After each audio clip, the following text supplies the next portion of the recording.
So the problem goes as follows. For three positive reals, a, b, c, all less than or equal to 1, that satisfy a plus b plus c minus abc all over 1 minus ab minus bc minus ca is equal to 1, find the minimum value of a plus b over 1 minus ab plus b plus c over 1 minus bc plus c plus a over 1 minus ca all squared. So first thing is that each of these is, well, we know the inside is going to be positive, since ABC is less than or equal to 1. And so we don't really have to worry about the squared part at all. It's more of an afterthought. We can just focus on minimizing the inside part. So to do that, the first thing we do is we realize that, each of these kind of looks a little bit familiar. What does it look familiar to? The tangent addition formula. So we have that tangent of x plus y is equal to the tangent of x plus the tangent of y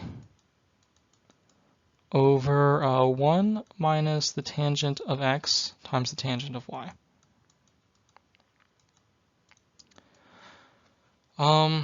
Yes, so this looks incredibly similar to each one of these terms.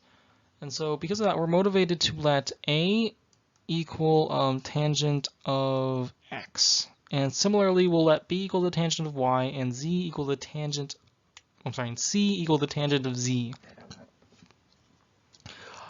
And so when we do that and we simplify using the tangent addition formula, we get that, basically we get that this inner expression is equal to the tangent of x plus y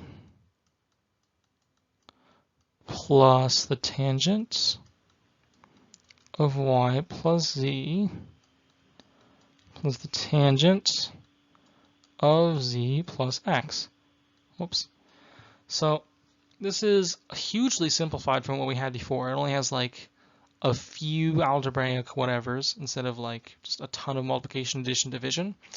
So that's nice. However, it's not quite enough to solve the problem. And so to do that, we'll take a look at the condition up here.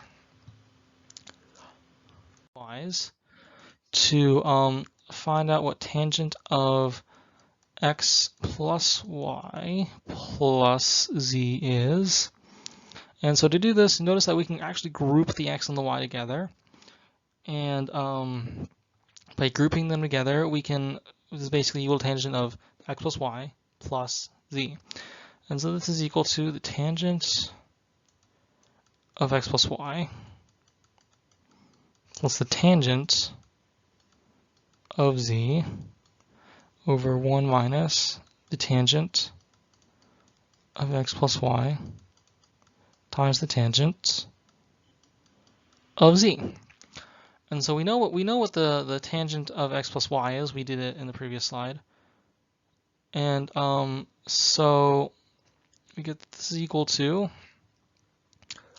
a plus b over 1 minus ab plus c over 1 minus a plus b over 1 minus ab times c. You're right. So yeah, and then we can simplify this even more by multiplying the top and bottom by 1 minus ab. Oh yeah, I should mention, so between the second step here and the third step here, I also just took the liberty of substituting tangent of z with c and tangent of x with a and tangent of y with b, just to make it easier to write. So anyway, if we multiply top and bottom by 1 minus ab, we get finally that this is equal to a plus b plus c minus abc over 1 minus ab minus bc minus CA, and from the condition, we know that this is actually equal to 1. So that's nice. And so, yeah, so by conclusion, we get the tangent of x plus y plus z is equal to 1. That'll be important later. So we have the last step of putting it all together.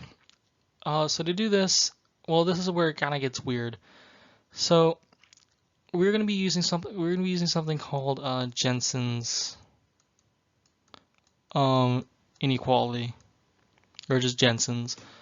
It does kind of require calculus, though. I mean, you can kind of like graph it and still get the same result. But anyway, many of you guys may not be familiar with Jensen's inequality. If you are not, you guys can check out our YouTube channel. We have a video on Jensen's inequality from the past, also recorded by me. You can take a look at that if you're not familiar with it. But otherwise, we will press on.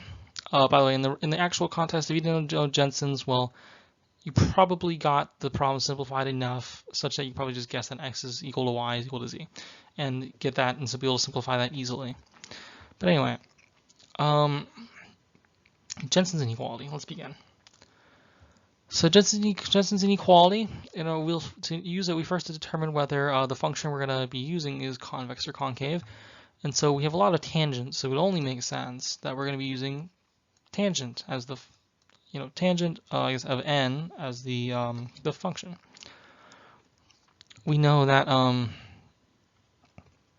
a comma b comma c are all less than or equal to 1 and greater than 0. This implies that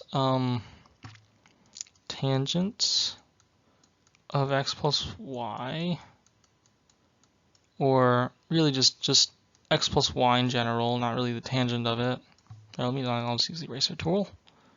Yeah, so this implies that x plus y is going to be greater than 0, and less than or equal to pi over 2. It can't be equal to pi over 2, so I guess it really should just be less than pi over 2 because it's tangent. And so it happens to be that the tangent function is convex on this interval. You can either take the derivative of it twice if you want, but I mean, you can kind of just see graphically. Tangent kind of looks like this with an asymptote at pi over 2. And so from here to here, it looks kind of like a cup shape, or the right half of a cup. And so that's how you know that it's convex. And so anyway, that means that we have that this tangent of x plus y plus the tangent of y plus z plus the tangent of z plus x is going to be greater than or equal to 3 times the tangent of x plus y plus z over 3, I guess times 2. And, right. So we know that tangent of x plus y plus z is equal to 1, so that implies that x plus y plus z is equal to pi over 4. And so really this is going to be equal to 3 times the tangent of pi over 3. We know what tangent of pi over 3 is. This is just equal to 3 times 1 over the square root of 3, which is equal to, well, the square root of 3. And so if we square this, we get that this is equal to 3, which is our final answer. Thanks for watching, and yeah, the more videos will be coming.